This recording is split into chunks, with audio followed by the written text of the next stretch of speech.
Hi, everybody. Good morning. Thanks for joining us. Our guest was unable to join us this morning, and so you have us three that are glad to be together and glad to be with you. And so I'm going to start this morning with a little bit of a tuning for us.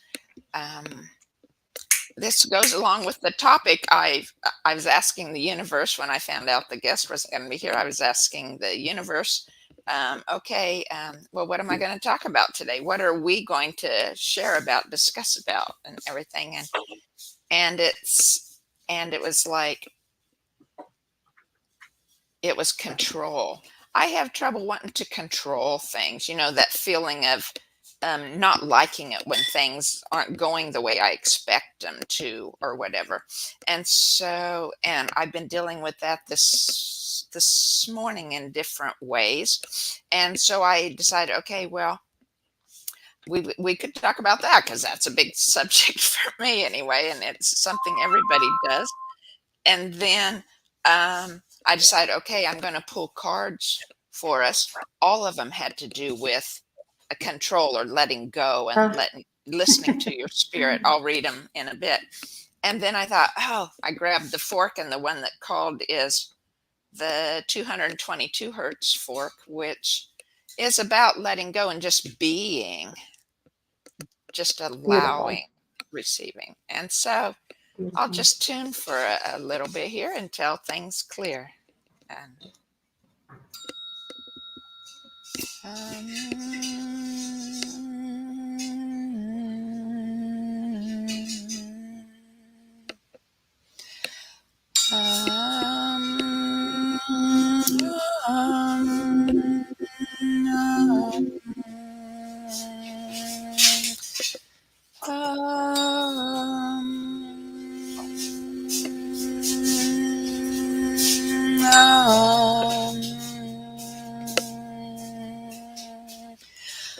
love,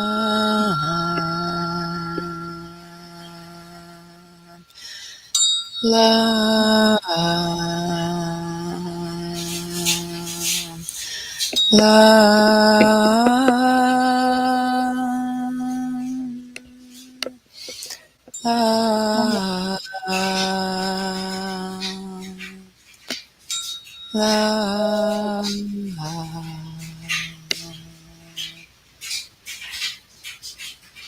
love, love, love,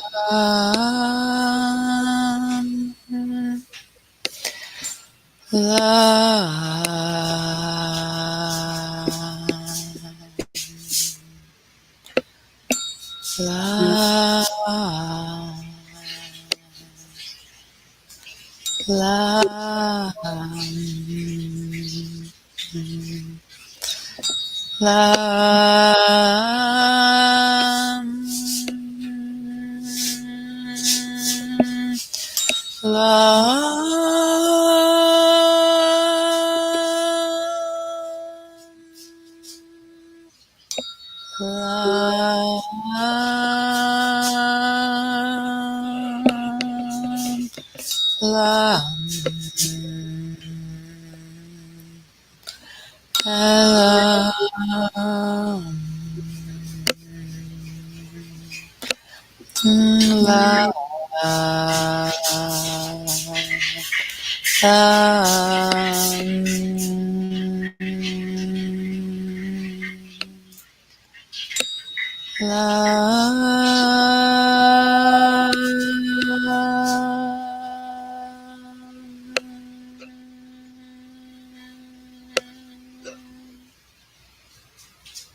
just letting the fork die out here. Okay, that felt good. Do either of you have trouble with letting go or the control issue? Letting go, I guess. But I don't feel like I'm controlling. I don't know. There's probably a difference, right? I'm guessing there is. We could discuss whether there is or not, I guess. Mhm. Yeah. Well, Um, what would if well, what things, would be the yeah, difference? okay, What's that vibration of each, right? right. Well, I don't think I'm controlling. I mean, if I really don't ask, I really don't ask a lot of anyone, really, and I could ask, you know, for help, which is one of my um, downfalls. I don't ask for help. I have to do everything myself. But I don't think I'm controlling. But when things are out of my control, which is most everything, I um, I tend to want to hold on because I think I think I can control it, you know. But there's like my children. I mean, they're grown and they're on their own, and I can't control them. But though I want to control them, I guess, you know, I want things right for them. Well, I don't know Right. if that's control or if that's just, I really do want the best for everyone, especially my little tribe. So I'm confused if I'm controlling or let it go. And I do surrender quite a bit because there's nothing, you know, there's just some things you have no control over, which is quite a bit when you really think about it. When you think about it, you really just have control over yourself, and Yeah. that's hard enough. That's Yeah, hard enough. That's for sure. I yeah. I wonder, so maybe this is how the progression works, right? You feel this resistance, right? Or of some kind, right? You feel that vibration of not liking or not being okay, or clear on how you're feeling or what's going on around you, right? And so then the next step would be to just recognize that feeling, right? And then let go of it and let the universe take, what it can. And then you can reflect and make what decision um, you choose. And one of the choices then is taking control, which would be the hierarchical mindset or a human response versus um, allowing, or would that be Mhm. letting go? Hmm. Yeah. I don't know. Yeah, allowing is, in my opinion, the best you can do. You know, for everyone, just allow. Yeah, allow, because you really can't control it. So, um, but I have clients that just um, want to control everything, and I often wonder why is that? You know, are they afraid that if it doesn't work out the way they want it, that they'll lose control? But what I'm trying to express to them is I don't think you have any control. I mean, you know, let's just hypothetical, let's say my husband. I want him to do something that I like, right? Okay. He doesn't want to do it. So there's not much I can do. But I think the person who wants to control it and make it a big issue, well, you cause a fight, you cause disharmony. If the person really doesn't want to go wherever and you want him to go, uh, I I don't think it's healthy. I mean, there's occasions where um, it really means so much to me that it's important that he goes with me. And those I think he will. I mean, because it's just that one time, you know, please go with me. I don't want to go alone. I want to show you off or whatever. That's different. But but there's like the bowl concerts, the things that I really like, a psychic fair. He would not. even consider going. Just Sounds like my forget it. husband. Yeah. I mean, what's the point, you know? And I don't want him to go because he's not going to enjoy himself. He's going to be sneering at reader. I don't know. It wouldn't be fun. So why do people want to keep controlling that, just making it an issue when you can, it's just as easy it really is just as easy to let it go in that particular example because they're not going to enjoy it. They're going to just, make crude remarks. I don't know, but it's no fun. Let's put it that way. So I just rather go alone. But there's people who are such control freaks because they're afraid that they won't get their way. And they won't get their way because they already have in their mind how it's supposed to be. And that's where I try to teach them that no one knows how it's going to turn out. No one knows, really. When you plan something, intend something, you have to let it go and let the universe bring it back to you. Is how I feel, because the more control and tightness you have around this idea, this method, whatever, it doesn't work that way. And then you're always constantly disappointed. So I think it's not healthy to be a control freak, is my opinion. So Do you again, think? you go ahead, Jessica.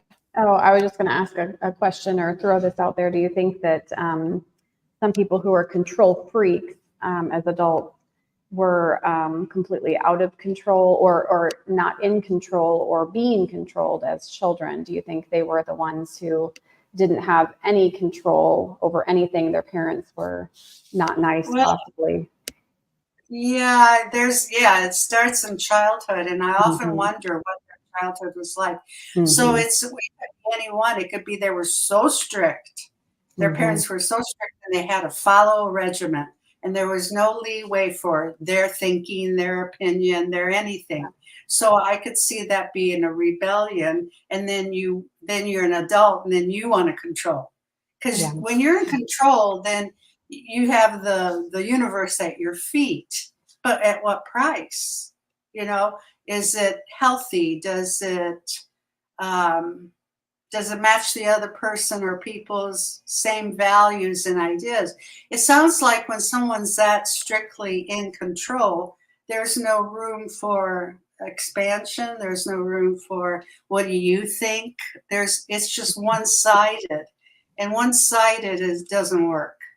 I mean, when you're collaborating with people, and if you're in control, then you probably want the power and control, because that's what all, like a lot of politicians, a lot of people in control have money, have the rules, and they set it all up, and you've got to, follow it or you're out, is the impression I get.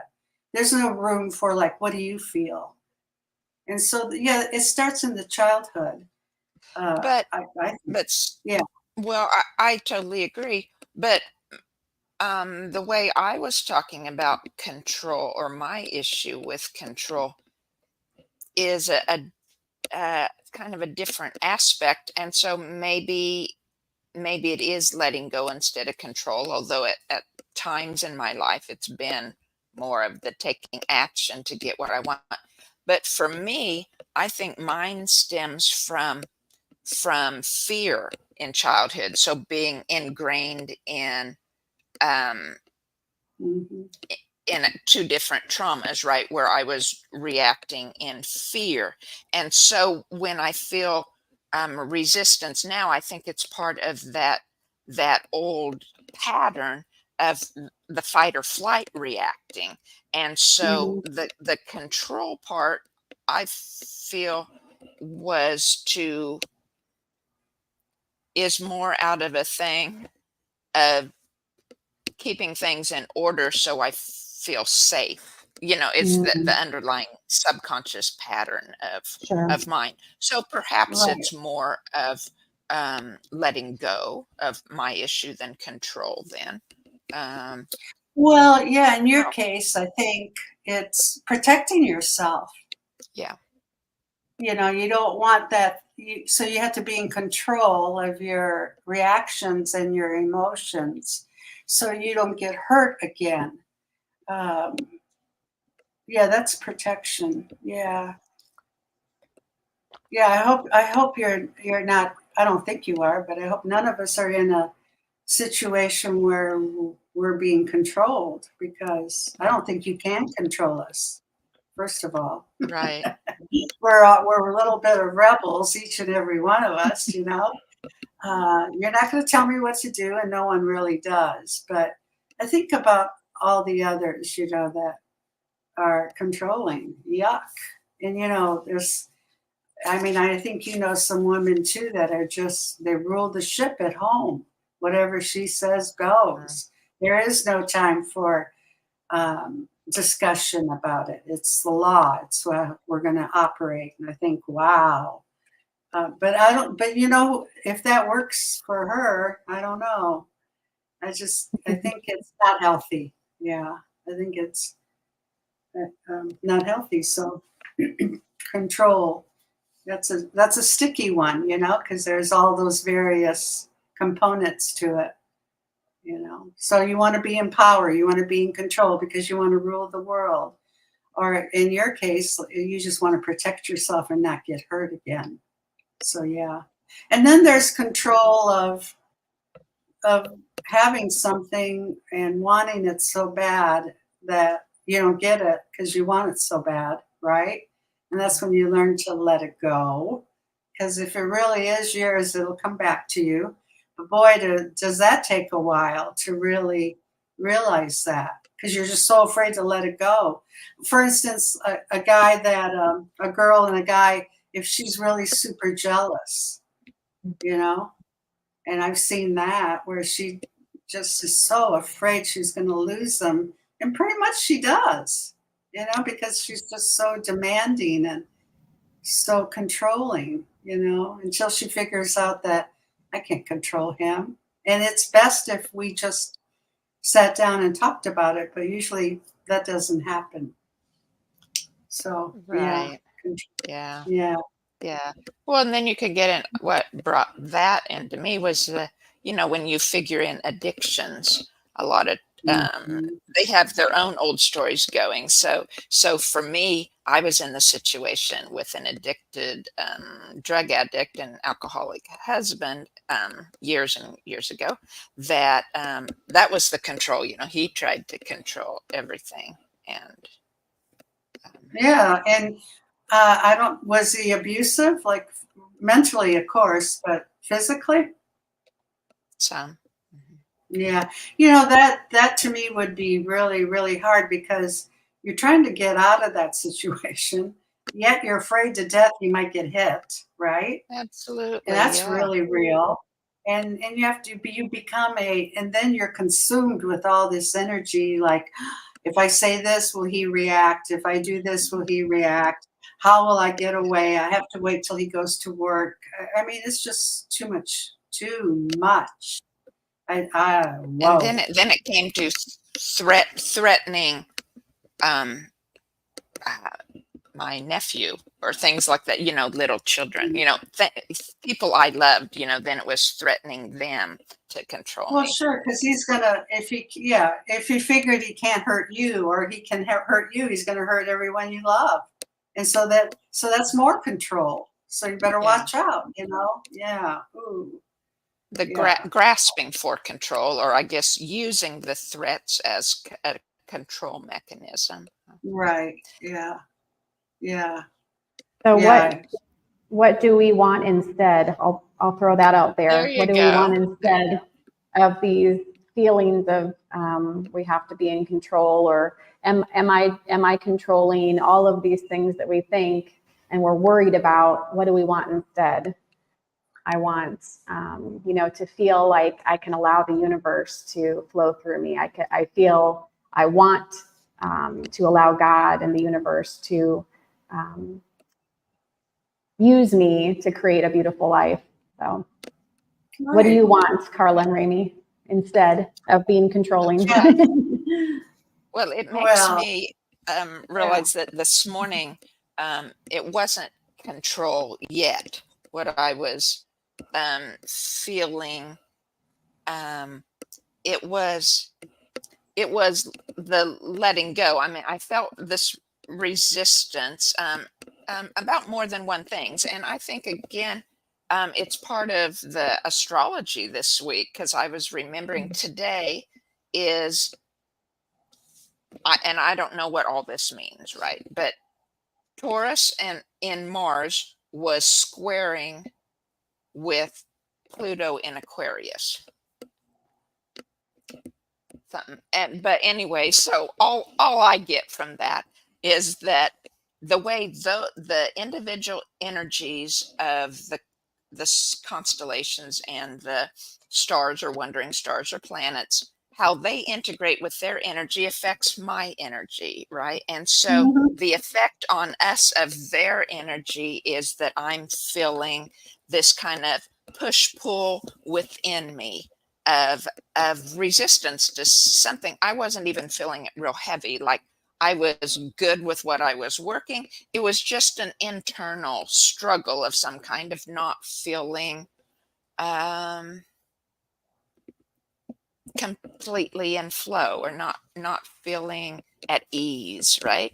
And so I recognized that, and um, when I quit working and I was taking the dog for a walk and going to get the mail and stuff, and so I was going through processing stuff in my mind. Okay, well, what is this? What am I doing? And I started singing a little. I started doing some yoga when I got back home. And no, it was Eden energy method was what I was doing. I was doing the meridians and the figure eights, the Celtic swirls, and I made up this little rhyme. I thought, because what I needed was an affirmation to, as I was doing the energy patterns that would help put me in flow. And so I needed an affirmation to put my mind on to take out the resistance, right? So I came up with this little jingle. I thought it was beautiful. Aw, See, but awesome. it said, um, I am letting go. I am in flow. I am breathing deep. I am in ease, at ease. Yeah. And so Good. I just Nice. kind of Yeah. hummed that and Perfect. sang it with a little tune several times as I was doing my energy work to um, get back centered. That's all you can do. Yeah, that's great. You see, Perfect. now this is a prime example of what we preach and what we talk about. Exactly. When you come upon Yes. that ill feeling, that who knows what's going. When you said Right. all those planets, well, to me that's intensity. Because they're Yes. bordering each other. I don't know. Hmm. But yeah, okay, so intense, and you felt it, and you did exactly what we all want us to do is to stop. What are we doing? And then create that little jingle. Walk your dog. Do something, instead of, Yeah. I think we all spent so much time in the energy of the misalignment that we're done with Mhm. it. But that Yeah. doesn't mean we're not going to still encounter it because we're human. Right. Right. So it's a So matter of, because most of recognize. the three of us and others who are used to um, the inner work, right, of Mhm. recognizing when we're that way. So it's not so much recognizing, because like I'll recognize that right away, but it's like actually taking the time to stop what I'm doing Mhm. and address it. Right. Mm. Right. That's all um, you can do. Sometimes Yeah. I'm successful, like today I was successful. Sometimes I'm not successful, and I keep pushing to do those chores or to do the routine, or whatever it is, right? Just keep going and going, knowing all the time that I'm off centered and not liking it. But Well, yeah, there's times when I've been, and sometimes I just, when I don't want to do anything, I really just want to cry, and so I mhm. cry. I mean, for me, it's a great release. Um, Sometimes I'll just tap a little, halfway, not all, and that'll shift it. But sometimes I just want to be that miserable person just for a minute or a day. I don't know why, because it's familiar, but it doesn't stay long. That is for sure, because well, there's no fun in it really, and it's just but I recognize it, and then it's my choice what I want to do with it. Yeah. So that's all. I think that's all we can do, and just I'd get better. heard, yeah, I'd heard someone say, give yourself a 1 minute pity party, but only one Mhm. minute. Oh, Let yeah. yourself wallow in it. Let yourself feel it. Um, and then, but just for a minute. Yeah, I like what Abraham Hicks talks about with the getting ahead of it. They offer a couple analogies of when you're feeling those emotions, and you guys have probably heard this. It's kind of like if you've got a car parked at the top of a hill, and you're up there with the car, and you take off the brakes or take it off, put it in a neutral or something, and it just starts to just a little bit start tipping down the hill. Well, at that point, you can kind of step out in front of it and stop it, right? But once it gets down the hill, that you don't want to be at the bottom. Right. That's not a good time to stop it. So if you can stop those Mm. feelings early, um, Right. that's the easiest spot. Otherwise, um, the other one that she offers is jumping out of an airplane. Like, um, you can pull yourself back in or stop before you've jumped out. But once you've jumped out, you're already in those feelings, and it's been a while, a day or whatever, and it's like, well, how do I stop it now? And she always says, well, just hold on, it'll be over in a little bit. If you're Hmm. jumping out of an airplane, you'll be dead soon. But Well, um, and usually when that happens, there's a consequence of some kind, yeah, right? Yeah. In that yeah, case, death. But in our lives too, right? By the yeah. time it's in flow, there's some kind of a consequence, either a relationship that has to be mended, uh, Hmm. or whatever it might be, right? Yeah. Yeah, I like when I find myself now, now that I'm more aware, I like the taking a nap. So again, Abraham Hicks offers, just taking a nap or, meditation. I don't think is always the greatest thing if you're in a bad mood already. I think that's probably again harder to do once if you're in a bad mood. At Hmm. least for me, not a practiced meditator, but just going outside, grounding in sunshine, are probably nap and then outside, grounding in sunshine, and just sit down and listen to some like classical music for 15 minutes Hmm. or something like that. Yeah. Yep. Something. One of Yeah. one of the things that I've had trouble um, with this spring is that because I love to do meditation, right? And I like that intense connection routinely, daily.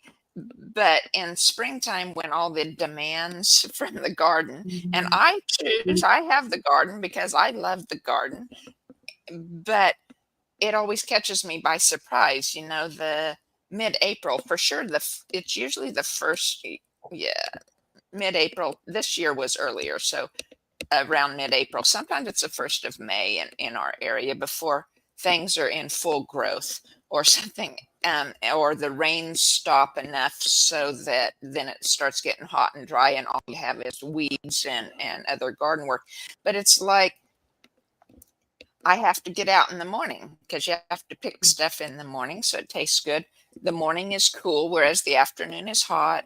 And if I don't do it in the morning, I won't, if I don't do my meditation in the morning, I don't get back to it later. And so I Hmm. go days without meditation, and it leaves me so not liking it. So then I try Hmm. to Hmm. concentrate or focus on, meditating kind of while I'm outdoors, or having that connection outdoors. And then I decided a few days ago, it was like, well, now listen, I shouldn't allow it to get me off centered, because I know it's just a few weeks in Mhm. a certain length of time. And once it stops raining and I get control of to whatever I'm satisfied with, of removing the weeds enough so that the plants can grow, that it's not weed free or anything, and that's not my goal, but enough so that the plants can grow, then it's like, I know it's just a few weeks, and I know it's not every day. I can. It's just my routine is changed, right? So I don't do the yoga and Mhm. I don't do the meditation. And so it's like, um, I just decided, well, it's okay. Good It's okay to job. have this. And there's three or four things, like exercises, to keep my leg strength going, because I'm old enough that I've lost muscle strength. It seems like it comes when you hit 60. It's like bam. you, you lose a third of your muscle strength, or a half. It happened to both my husband and me and other people that I've talked about. It's like you hit some type of age and around then there, and like you lose it. And so I've been do certain exercises to keep strong enough so that, for my satisfaction, for what I need Mhm. to do. And so I figured, as long as 5 days a week, I can do these 4 sets of exercises before I go to bed sometime. It's okay. So that's what I've been doing. And a lot Awesome. of times it's that half hour before I go to bed, but I get them in. Yeah, yeah. I have the same thing. Like today, um, I usually do yoga.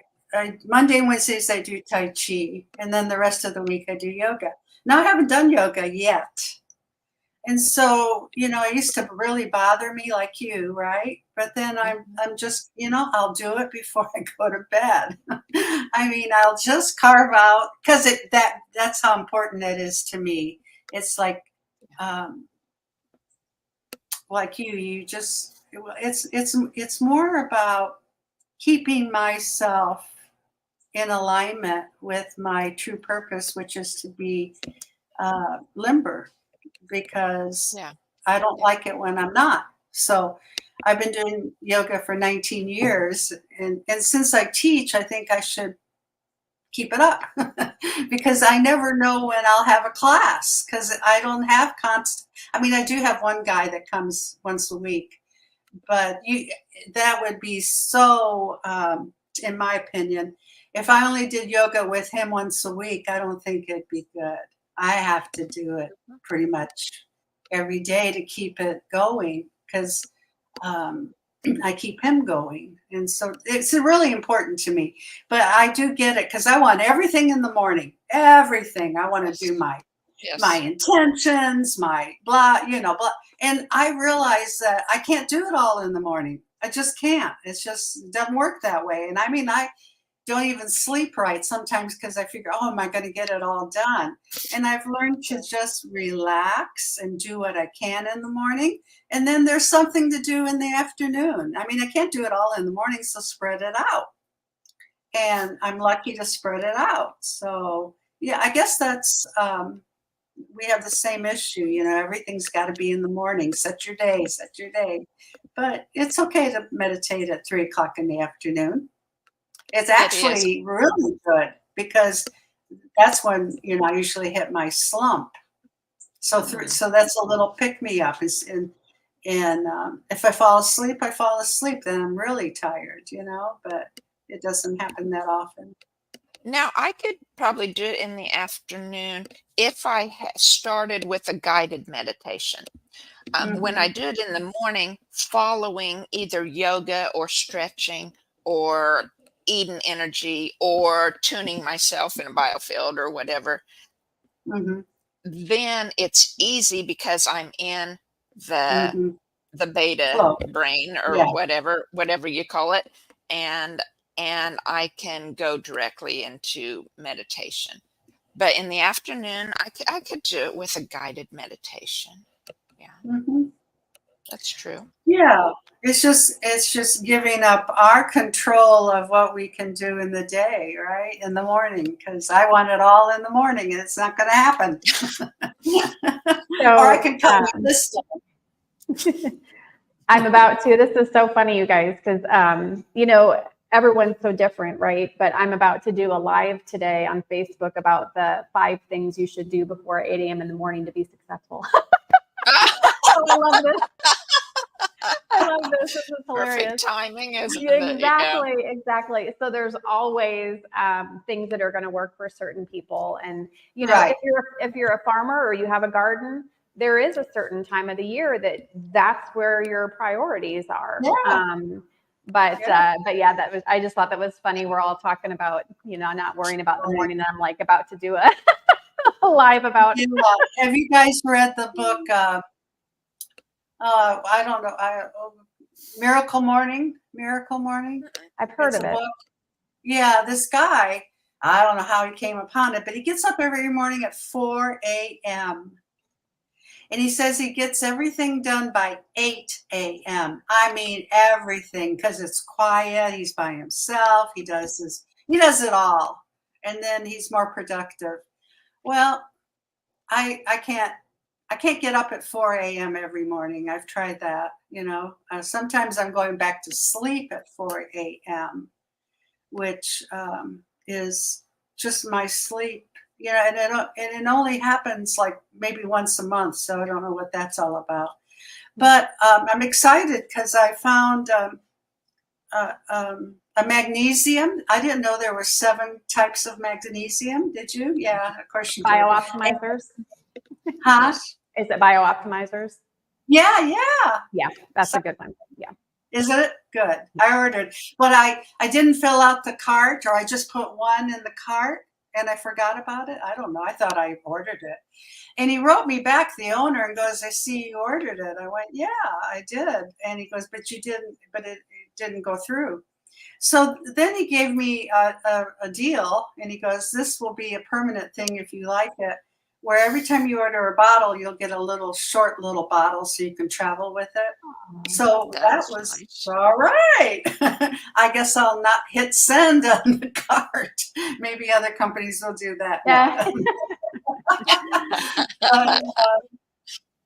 I didn't plan it, but I'm excited because I read all the 7 different types of magnesium, and wow, it's pretty, Yeah.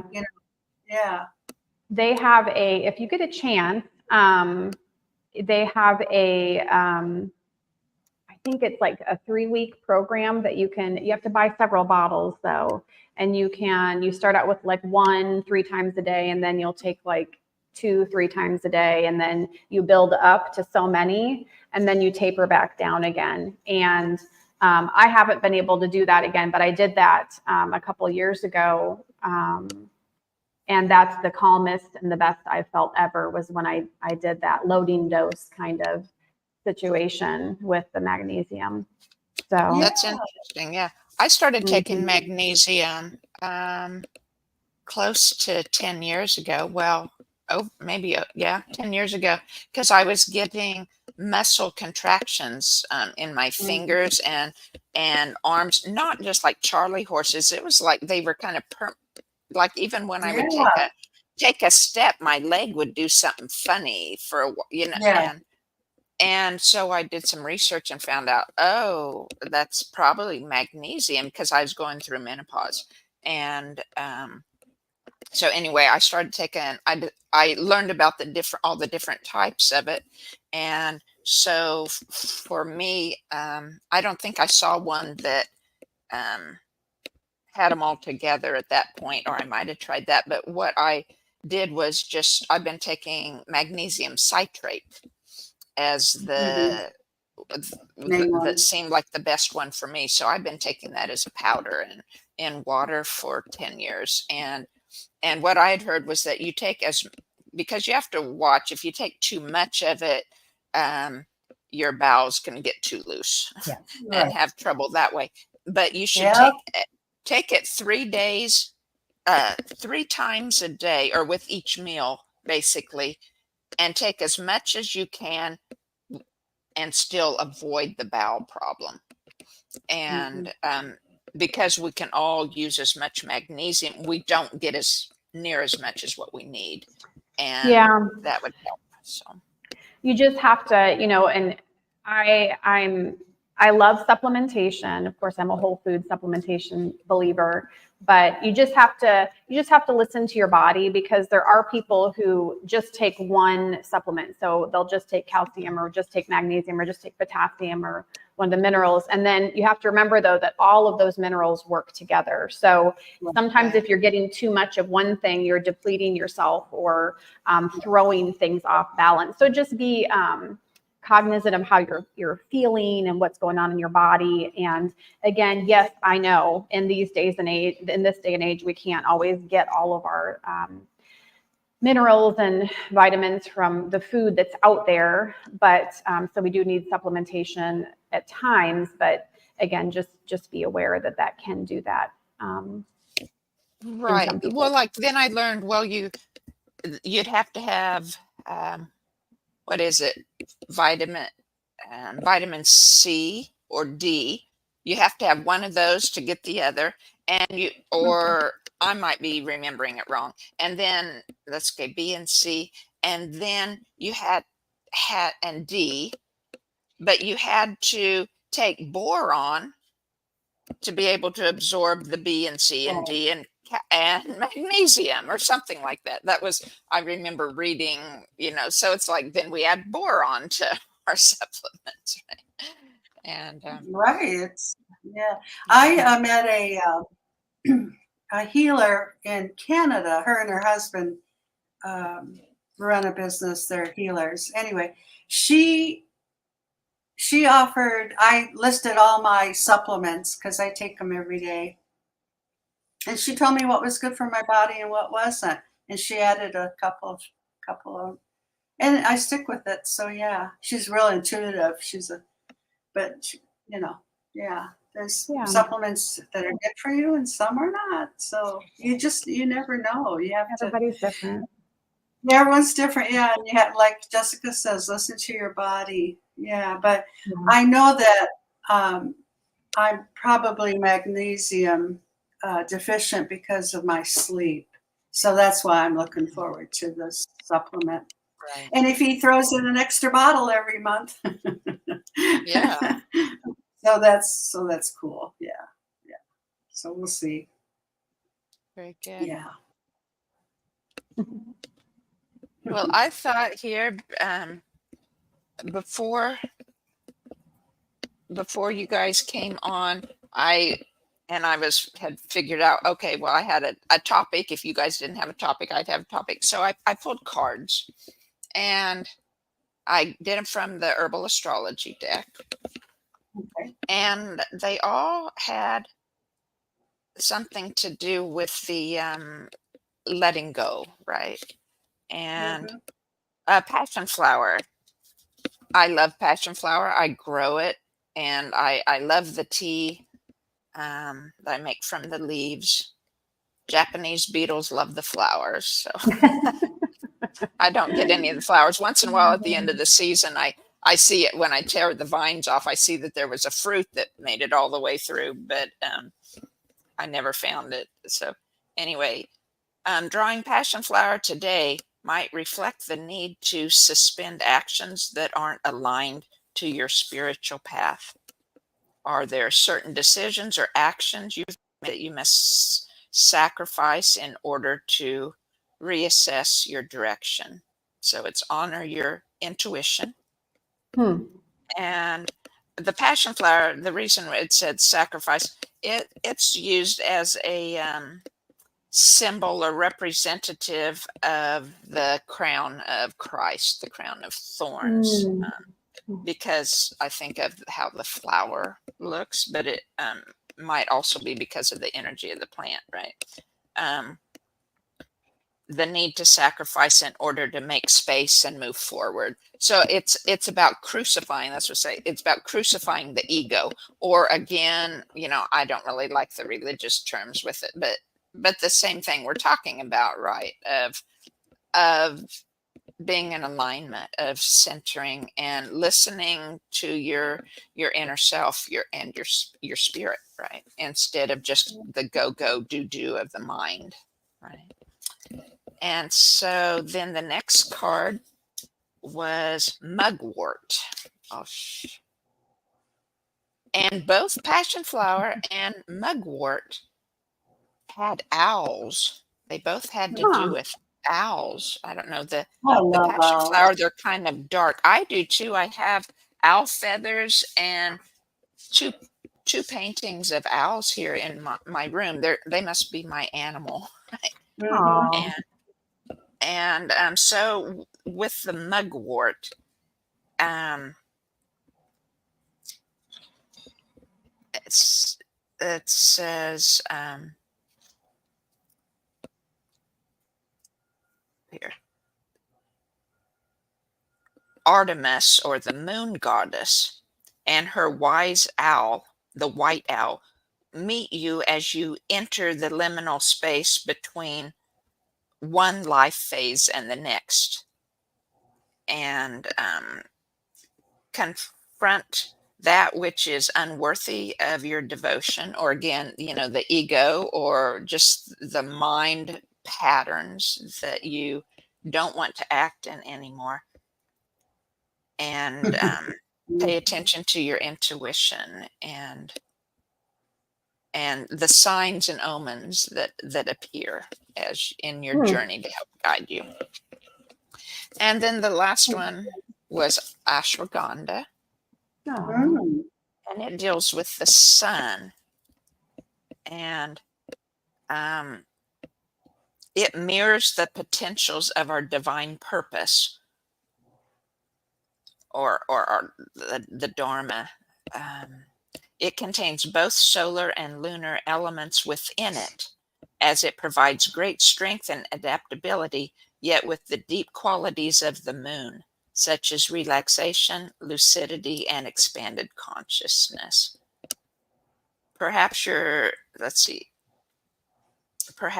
not clear on your desired outcome, so your efforts feel unfocused or purposeless. So even if you've lost touch with your inner why, remain open to the mystery of the journey and just stay focused and playful. And so anyway, I thought those all kind of seemed to really apply to our letting go, or the issue of trying to stay in alignment, and how you can let go of what pulls you out of that, right? Yeah. Very good. Good stuff. So it is. So do you guys have anything else to say, or anything? No. Okay. I'm Right. good. Good. Well, all right. We'll end for today. Thank you, everyone, for watching. We wish you much health and strength and inner healing in your own journey of trying to stay in alignment within you. And we'll catch you next week. Bye.